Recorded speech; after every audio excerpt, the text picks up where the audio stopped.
함께 보겠습니다. 창세기 18장 16절에서 33절까지의 말씀인데요. 봉독은 16절에서 26절까지만 하겠습니다. 26절까지 봉독할 때에 저와 여러분들이 교독하시겠습니다. 그 사람들이 거기서 일어나서 소돔으로 향하고 아브라함은 그들을 전송하러 함께 나가니라.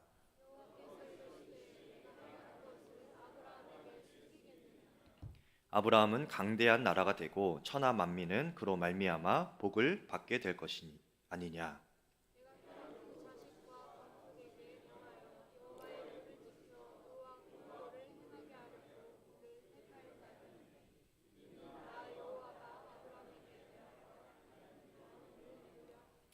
여호와께서 또 이르시되 소돔과 고모라에 대한 부르짖음이 크고 그 죄악이 심히 무거우니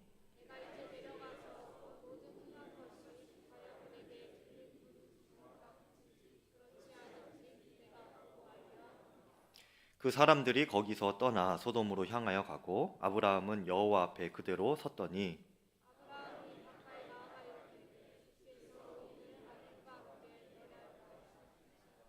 그 성 중에 의인 50명이 있을지라도 그 주께서 그곳을 멸하시고 그 50의인을 위하여 용서하지 아니하시리이까.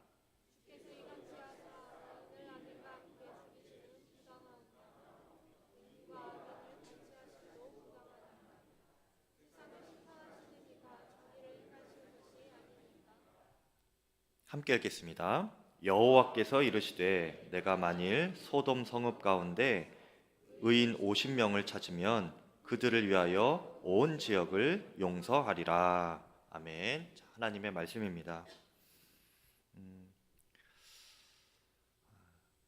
하나님은 우리가 생각하는 것보다 더 가까이 계십니다.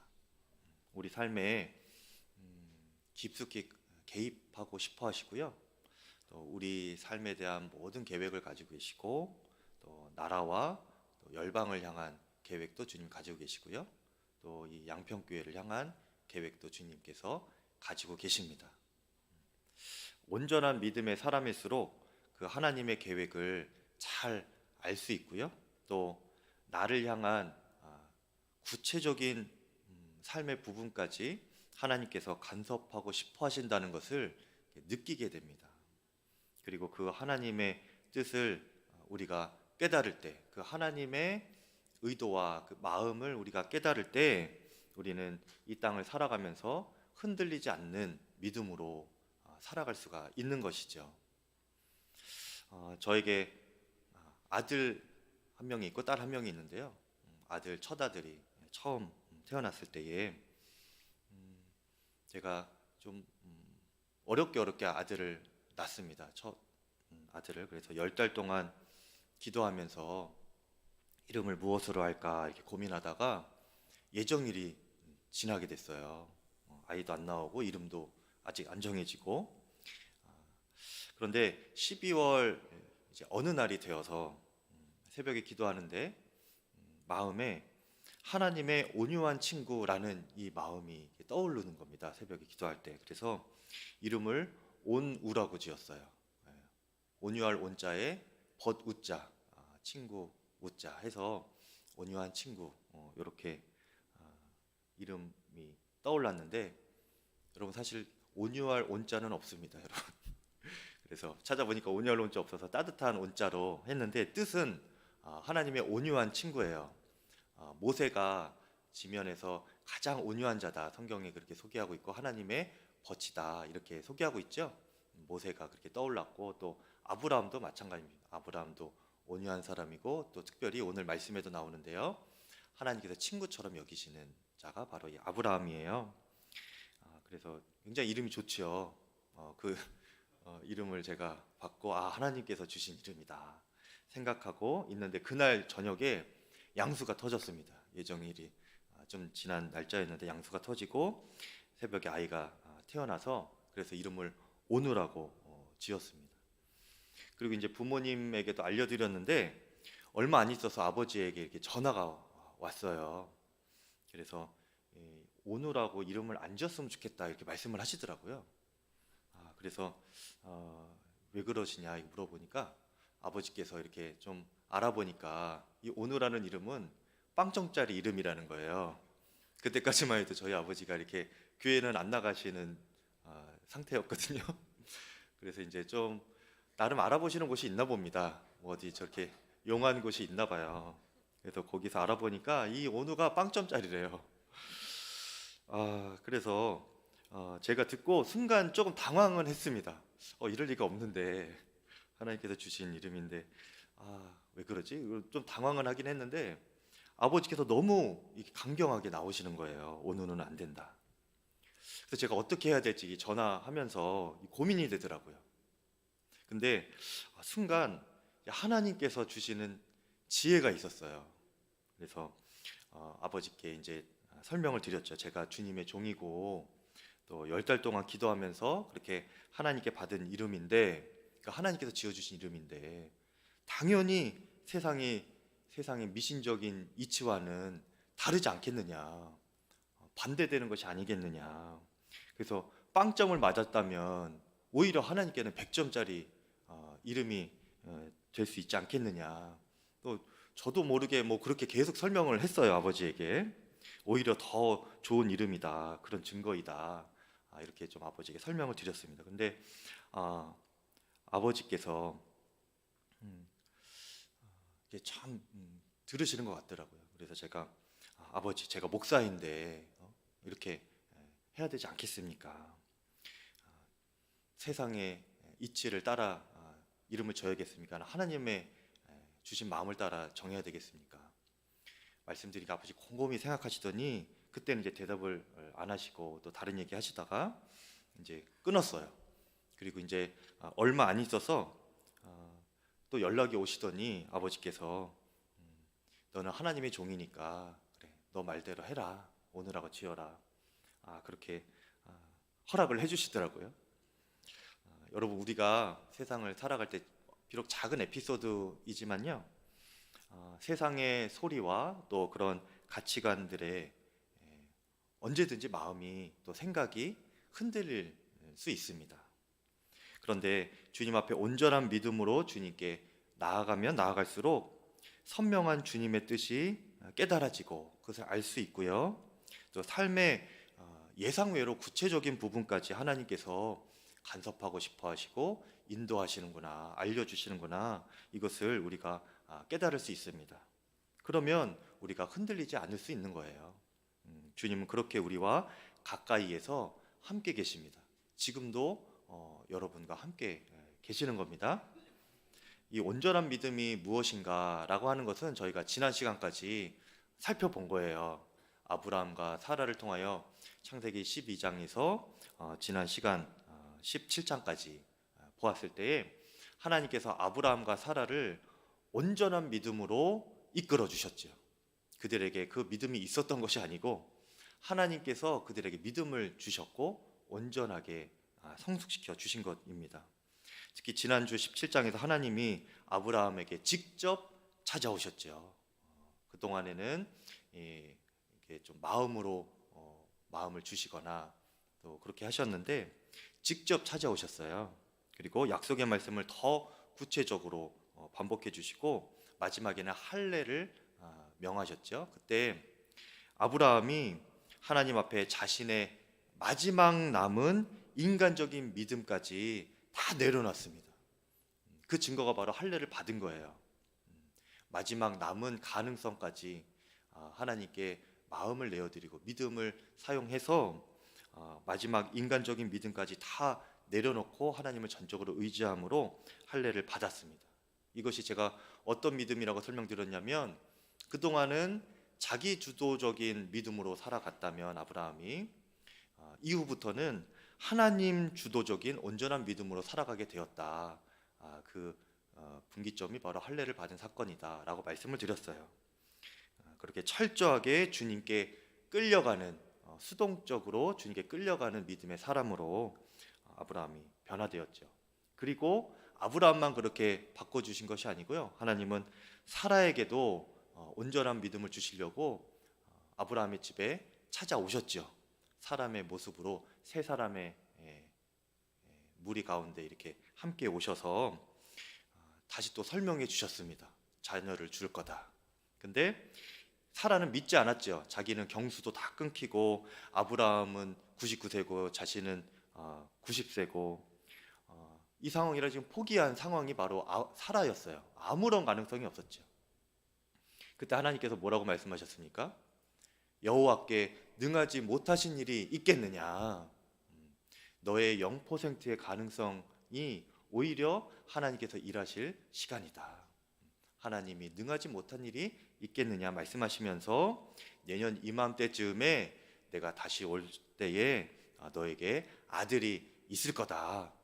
그렇게 말씀하시고 가셨어요. 그때 사라도 아브라함처럼 그 순간 온전한 믿음으로 반응했습니다. 성경에 나오진 않지만 어떻게 알 수 있겠습니까? 사라에게 아들이 생겼잖아요. 그렇죠? 믿지 않았으면 아들이 생겼겠습니까? 아브라함만 믿는다고 자녀가 생기는 건 아니잖아요. 그렇죠? 아브라함도 믿고 사라도 믿고 또 함께 노력해야 아들이 생기는 건데 그렇게 사라에게 아들이 생겼습니다.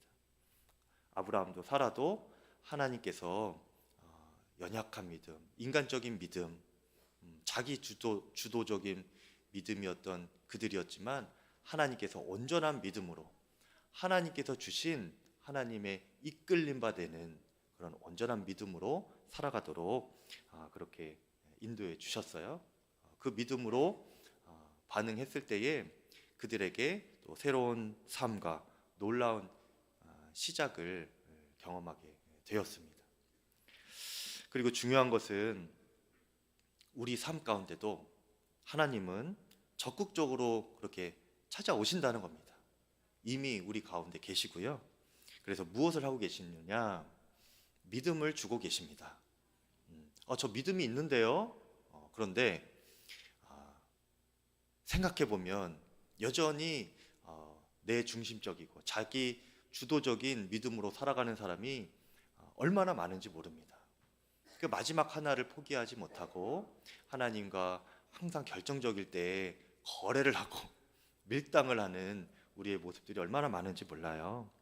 그때 하나님께서 우리에게 계속 찾아오시고 설득해 주시면서 온전한 믿음의 사람이 되도록 이끌어 주시는 것입니다. 우리가 모든 것을 내어드리는 그런 마음으로 반응할 때에 하나님께서 아브라함과 사라처럼 온전한 믿음을 주실 거고요. 우리에게도 새로운 삶이 시작될 것입니다. 그렇게 하나님의 방문하심 가운데 어떤 이는 온전한 믿음으로 반응하여서 새로운 삶이 또 복된 삶이 다시금 시작되는가 하면 이 하나님의 방문하심이 어떤 이들에게는 멸망과 또 마지막이 될 수도 있습니다. 그것이 오늘 우리가 읽은 소돔과 고모라의 심판 사건입니다. 오늘 말씀의 시작은 하나님께서 아브라함 가정과 그렇게 이야기를 마치시고 이제 길을 나서시는데요. 소돔 땅으로 향하시는 것이었습니다. 이때 하나님께서 그렇게 소돔과 고모라 땅으로 발걸음을 옮기시다가 문득 돌이켜서 이렇게 말씀하세요. 내가 하려는 것을 아브라함에게 숨기겠느냐.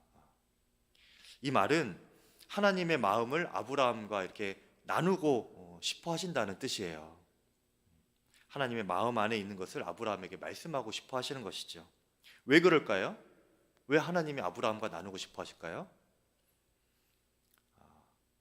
하나님은 이제 아브라함과 친해지셨기 때문이에요. 아브라함과 친구가 되셨기 때문에 그렇습니다. 이사야서 41장 8절에 나의 종 너 이스라엘아 내가 택한 야곱아 나의 벗 아브라함의 자손아 이렇게 말씀하세요. 나의 벗 아브라함의 자손 야곱아 그렇게 부르십니다. 그러니까 하나님은 아브라함을 생각하실 때에 벗 친구로 그렇게 여기신 거예요. 왜 하나님께서는 아브라함을 이렇게 친구처럼 여기시게 되었을까요? 사실 이전까지만 해도 하나님은 아브라함과 그렇게 친하지는 않으셨습니다. 속마음을 다 말씀하실 정도로 그렇게 친구처럼 지내지는 않으셨어요. 자손의 약속을 하실 때도요, 처음부터 다 말씀해 주시지는 않았습니다. 내가 너에게 지시할 땅으로 가라. 어디로 가는지도 알지 못한 채 아브라함이 떠나야 됐고요. 그리고 내가 너에게 자손을 많이 줄 것이다. 그렇게만 약속하셨지. 지금 상황에 아들을 주시지는 않았어요. 그리고 이후에 계속 믿지 못하니까 너의 몸에서 날짜가 너의 후사가 될 것이다. 말씀하셨죠? 자신의 사랑하는 종을 통해서 후사를 삼으려고 아브라함이 그렇게 계획을 했었는데, 그가 아니라, 너의 종이 아니라 너에게 너의 몸에서 날짜가 너의 후사가 될 것이다. 근데 또 한참 있다가 또 안 생기니까 이제 사라의 여종 하갈을 통하여서 아들을 낳고 그를 후사로 하려다가 하나님이 또 말씀해 주시죠. 그가 아니라 너와 사라의 몸에서 너희 부부에게서 난 자녀여야 약속의 자녀가 될 것이다. 그렇게 말씀해 주시면, 그러니까 처음부터 다 말씀해 주시면 좋잖아요. 그런데 하나하나 막 양파꽃을 벗기듯이 그렇게 하나하나 그렇게 말씀해 주시고 점점 구체적으로 말씀해 주셨어요. 그리고 아브라함이 자신의 모든 것을 주님 앞에 내려놓고 온전한 믿음으로 반응한 지난 시간, 그때에 하나님은 아브라함을 비로소 의롭다고 하시면서 드디어 아브라함이 친구처럼 그렇게 친밀하게 느껴지신 거예요. 이것이 야고보서 2장 23절에 설명이 되어 있는데요, 제가 새 번역으로 좀 쉽게 읽어드리겠습니다. 아브라함이 하나님을 믿었고 하나님께서는 그 믿음을 받으셨으며 그 믿음으로 하나님께 의롭다 하심을 받았다라는 성경의 말씀의 의미가 무엇인지 이제는 알 수 있을 것입니다. 아브라함은 그 후에 하나님의 친구라고 불렸습니다 라고 되어 있어요. 그러니까 아브라함의 믿음의 결단, 온전한 믿음 이후에 하나님께서 그를 친구로 비로소 여기게 되셨다는 거예요. 그리고 너는 나의 친구다 이렇게 불렀다는 겁니다. 여러분, 안 친한 사람에게 다 이야기하지 않아요. 그렇죠? 어느 정도 선만 나눕니다. 팩트만 나누는 관계는 정말 공식적인 관계이고요. 누군가에게 관계를 맺을 때 대부분은 어느 정도의 선만 나누게 돼요. 하지만 친구일수록, 아주 친할수록 여러분 비밀이 없게 되죠. 속 이야기를 나눌 수 있고 자신의 허물도 숨기지 않습니다. 그렇게 친한 친구일수록 다 이야기할 수 있는 것이고요. 또 다 이야기하고 싶어집니다. 누구에게 이야기하겠습니까, 여러분? 아주 친한 친구, 나의 허물까지 다 알고 있고 그도 나에게 속마음을 다 말하고 서로 이해할 수 있는 그런 친한 친구에게 그렇게 이야기하고 싶어지는 거예요. 근데 지금 하나님께서 아브라함에게 그렇게 하고 계신 것입니다. 내가 하려는 것을 아브라함에게 숨기겠느냐? 아브라함에게는 말해야 될 것 같다. 이렇게 말씀하시는 거예요. 그러면서 이제 소돔과 고모라 땅을 심판하실 그 하나님의 계획을 말씀해 주시려는 것인 것이죠.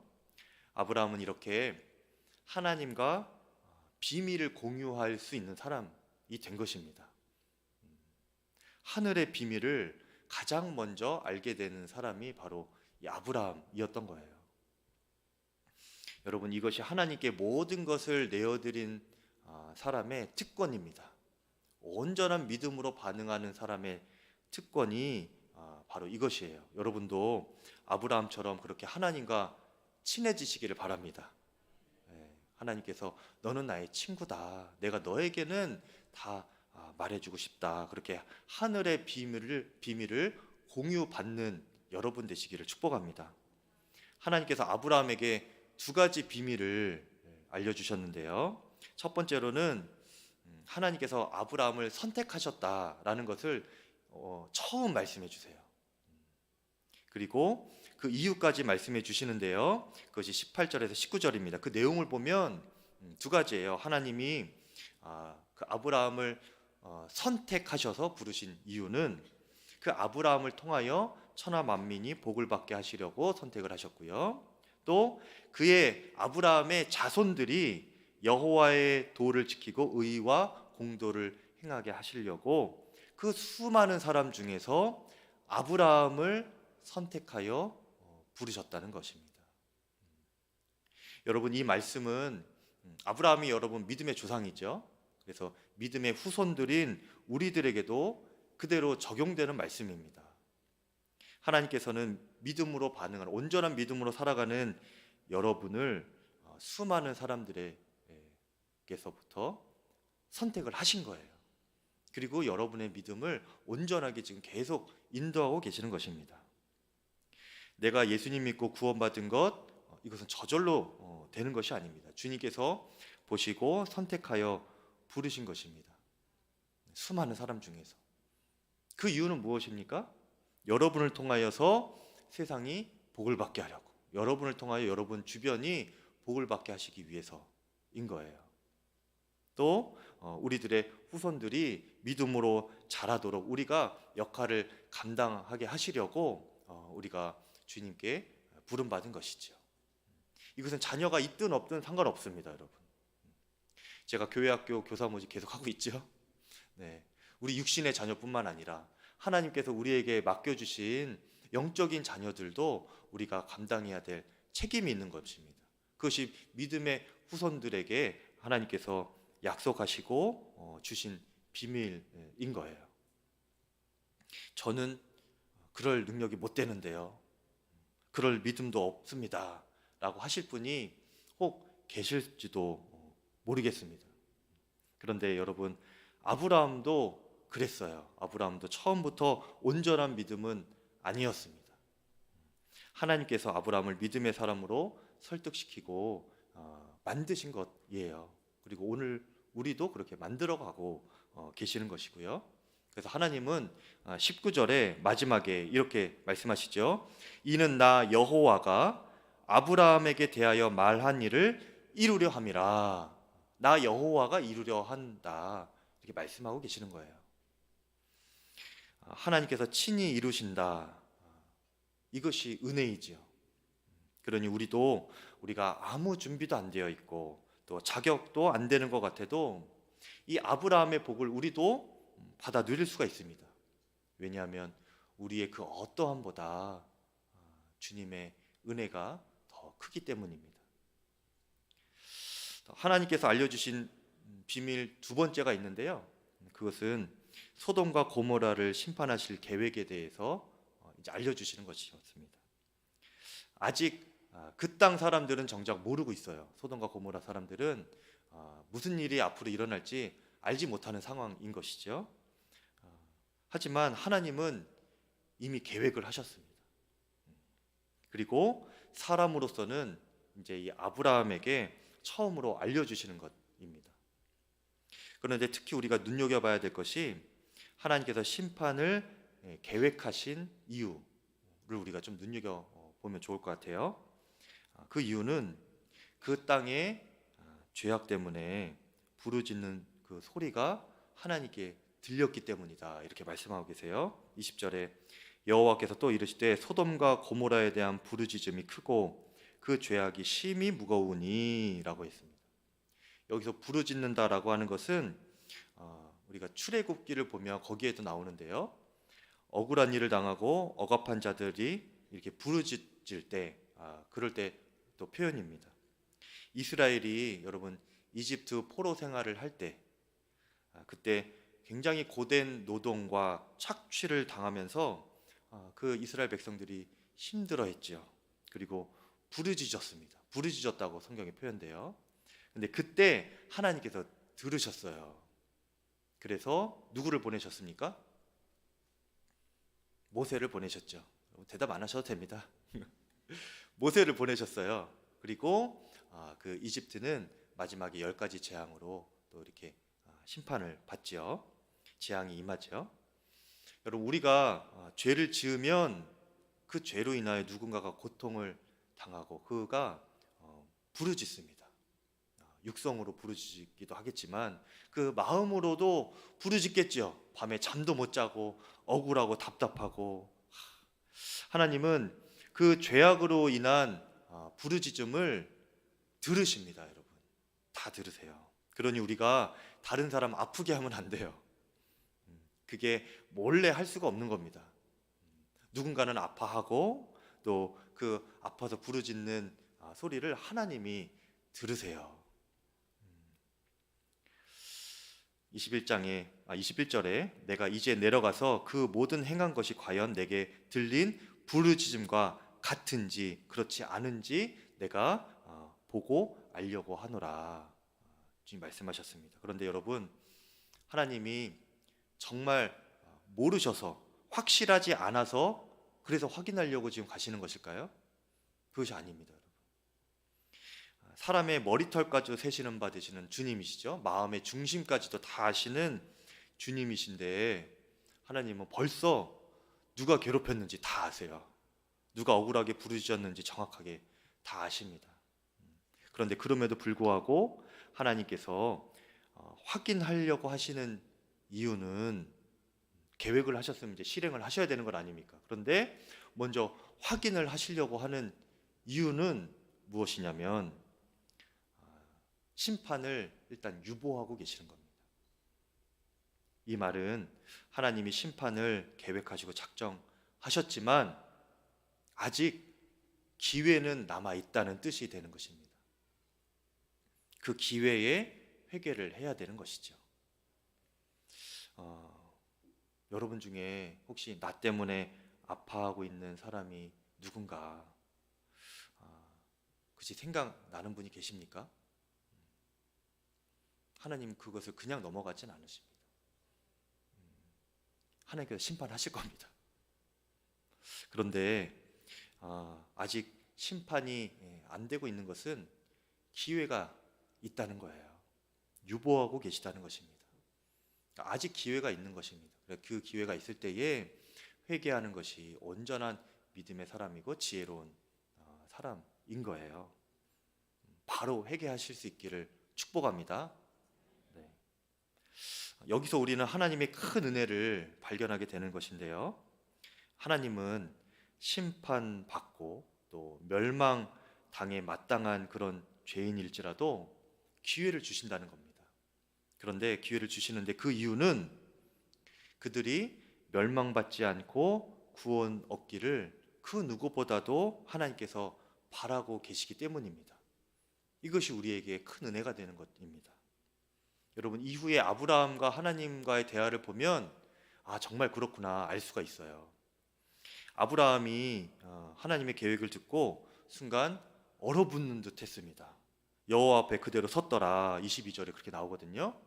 아무것도 못하고 아무 말도 못하고 한순간 꼼짝 못해요. 하나님이 아브라함하고만 친해진 것이 아니라 아브라함도 하나님과 많이 친해졌지요.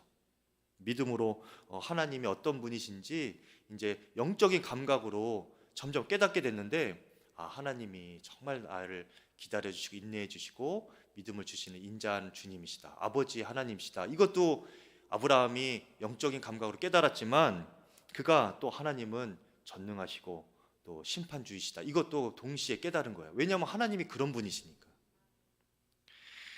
그런데 하나님께서 이제 그 땅을 심판하실 것이다. 이렇게 말을 들으니까 아브라함이 너무나 이제 정말 이루어지겠구나. 일어나겠구나.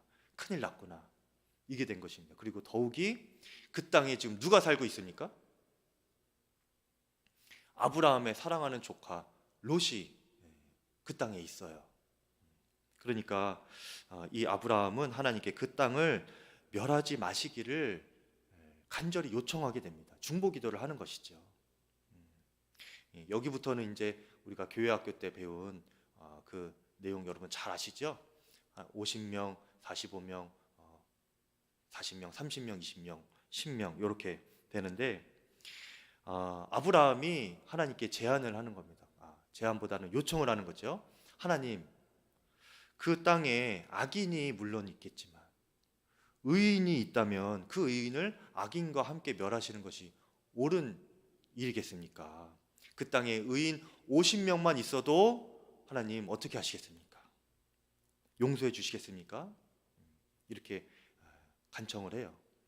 그때 하나님은 이 기도를 너무도 흔쾌히 받으시면서, 그래, 만일 의인 50명이 있으면 그들로 인하여서 내가 그 온 지역을 용서하리라. 그 온 지역을 내가 용서하리라. 이렇게 말씀해 주십니다. 50명만 있어도 그 멸망받아 마땅하다고 생각하였던 그 땅 온 지역을 용서해 주겠다, 심판하지 않겠다 말씀하시는 겁니다. 여러분, 놀라운 것 아닙니까? 여러분, 지금 이게 어떤 상황인지 이제 아시겠죠? 아브라함보다 하나님이 더 그 땅을 구원하고 싶으신 것이라는 말입니다. 하나님은 지금 그 땅을 멸망시키지 않을 명분을 찾고 계신 거예요. 그렇게 해서 이제 아브라함이 45명, 40명, 30명, 20명, 10명 이렇게까지 갔잖아요. 그런데 만약에 아브라함이 한 명까지 이야기했다면, 10명까지만 성경에는 제한을 했는데 한 명을 제한했다면 하나님이 어떻게 하셨을까요? 그것도 받으셨을 거예요. 그 정도로 하나님은 죄인들, 또 멸망할 자들을 구원하고 싶으신 것이 하나님의 마음인 것입니다. 여러분, 이것을 우리가 예수 그리스도를 통하여서 우리가 확실히 알 수가 있는 것이죠. 하나님은 그 크신 은혜와 사랑을 예수님 통해서 보여주셨는데요. 여러분, 요한복음 3장 16절입니다. 여러분, 다 외우고 계시죠? 하나님이 세상을 이처럼 사랑하사 독생자를 주셨으니, 왜 주셨어요? 이는 저를 믿는 자마다 멸망하지 않고 영생을 얻게 하려 하심이라. 멸망하는 것을 원치 않고요, 믿는 자마다 영생을, 구원을 얻게 해주시려고, 그것을 하나님께서 간절히 바라시기 때문에 예수님 한 분을 이 땅에 보내시고, 그 예수님 한 분으로 인하여서 우리가 멸망당하지 않고, 아직도 이 지구가 소멸되지 않고 우리가 지금까지 살아오고 있는 것입니다. 여러분, 빌리 그레이엄 목사님이 1980년대에 이미 이런 말을 남기셨다고 해요. 만일 하나님께서 미국을 심판하지 않으신다면 소돔과 고모라에게 사과하셔야 한다. 이게 무슨 말입니까? 지금 미국이 소돔과 고모라 땅보다 더 죄악된 도시라는 겁니다. 그게 이미 80년대에 하셨던 이야기예요. 그런데 여러분, 미국만 그런가요? 한국도 죄악이 가득한 도시입니다. 주님 앞에 얼굴을 들 수 없는 부끄러운 사건과 사고들, 죄악들이 만연해 있는 사회예요. 현대 사회 전체가 죄로 물들어 있습니다. 여러분, 나 자신만 봐도 알지 않습니까? 내 마음에 선한 것이 하나도 없습니다. 말할 수 없는 죄인이고, 죄인 중에 괴수가 바로 나예요. 하지만 그럼에도 불구하고 이 땅이 멸망하지 않고 내가 지금까지 이렇게 살아올 수 있는 이유는 의인 한 분 때문입니다. 오직 유일한 의인이신 예수 그리스도께서 그 생명을 내어 주셨기 때문이지요. 우리가 아직 죄인 되었을 때에, 멸망당해도 이상하지 않은 그런 죄인이었을 때에, 또 우리 자신도 스스로에 대해서 실망하고 포기하고 싶을 만큼 그렇게 처참한 상황에 있을 때에 하나님은 우리를 포기하지 않으시고 구원하고 싶어 하셨습니다. 그리고 예수님으로 인하여서 그 구원의 길을 열어주셨지요. 믿는 자는 구원을 얻게 되는 것입니다. 이 은혜가 여러분 얼마나 큰 것입니까, 여러분? 오늘 소모라 고모라 땅의 심판 사건은 사실 심판으로 시작해서 심판으로 끝나는 그런 사건이 아닙니다. 우리가 오늘 분명히 알고 돌아가야 되는 것은 그 심판 전에 먼저 베푸시는 하나님의 은혜가 있었다라는 것입니다. 그리고 그 은혜는 여전히 우리를 지금도 감싸고 계시고 살게 하시는 은혜다라는 것을 우리가 꼭 기억하시기를 바랍니다. 우리가 이 은혜의 하나님을 안다면 우리가 해야 될 일이 있어요. 그것은 아직 기회가 있을 때 회개하고 돌이키는 것입니다. 은혜의 주님은 심판하시기 전에 우리가 주님께 나아가 회개하고 돌이키고 자복하면 언제든지 용서해 주시는 은혜의 하나님이십니다. 용서해 주시기를 기다리고 계시는 분이에요.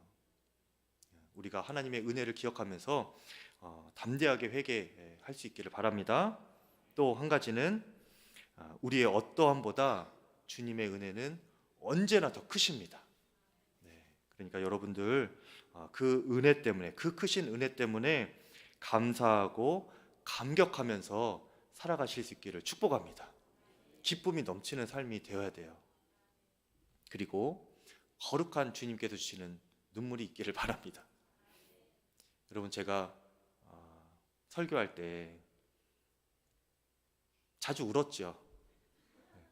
지난주에는 진짜 왜 그런지 모르겠는데 제가 제 영상을 못 보겠더라고요. 성도님들이 너무 힘드시겠다. 근데 아내한테도 엄청 이야기를 들었는데 여러분, 근데 제가 꼭 말씀드리고 싶은 거는요, 힘들어서 운 게 아니에요, 여러분. 네, 그거 오해하실까봐. 네, 힘들어서 운 게 아니고요. 저는 원래 눈물이 없었던 사람입니다. 울지를 않았던 사람이에요. 제가 뭐 강해서 그런 게 아니고요. 그 정도로 메말랐던 사람이었어요. 어느 정도였냐면은 고등학교 때 저하고 친한 친구가 이제 갑작스러운 사고로 이제 먼저 죽게 되었는데요. 그때 제가 눈물 한 방울 안 흘렸습니다. 제 마음에는 그래, 이 세상 차라리 죽는 게 더 낫다, 이런 마음이 그때 당시에 들었어요. 그 정도로 제 마음이 강팍해져 있었고 또 삶이 어렵다고 느꼈었고. 그런데 제가 고3 때 예수님을 인격적으로 만나 주님께서 친히 찾아오셨죠. 저에게 직접 찾아오셔서 은혜를 알게 하시고 예수님의 십자가 그 사랑을 저에게 알려주시고 예수님이 어떤 분이신지 저에게 직접 이렇게 알려주셨어요. 어느 설교를 듣기도 전이었는데 제가 찬양 부르다가 주님께서 말씀해 주신 게 마음에 깨달아졌다고 말씀드렸죠. 그때 십자가 은혜를 깨닫고 나서부터 뭔가 주님께서 하시는 일이다 라고 이게 느껴지면 그렇게 눈물이 나더라고요. 그래도 지난주에도 정말 하나님께서 이 교회를 다시 세울 거라는 것이 믿어져서 그게 그렇게 눈물이 난 거예요. 사라와 같이 그 불임의 상황이라면 그때야말로 정말 하나님께서 하나님의 때가 되었고 내가 내년 이맘때쯤에 아들을 줄 것이다, 그 약속이 정말 그냥 그대로 믿어지더라고요. 그래서 제가 그렇게 좀 울게 되었던 것 같아요. 우리 한 권사님 오늘 기도하실 때에도 내년 교회 창립 50주년 맞아서 우리가 크게 일어서기를 기도해 주셨죠? 네, 하나님께서 그렇게 하실 것이 믿어지는 거예요. 그러니까 은혜가 깨달아지고 은혜가 경험되어지면 우리에게는 이런 소망과 기대감과 눈물도 납니다. 이것은 슬픔의 눈물이 아니라 서러움의 눈물이 아니라 소망의 눈물이에요. 힘들어서 온 거 아닙니다, 여러분. 네, 여러분도 눈물의 기도가 회복되시기를 축복합니다. 은혜가 너무 커서 이것이 내가 너무 감당할 수가 없어서 그래서 주님 앞에 흘리는 눈물은 하나님께서 받으십니다. 그 하나님이 우리와 너무나 가까이 계십니다. 여러분, 그 은혜의 주님 안에 담대하게 나아가시는 저와 여러분 되시기를 축복합니다.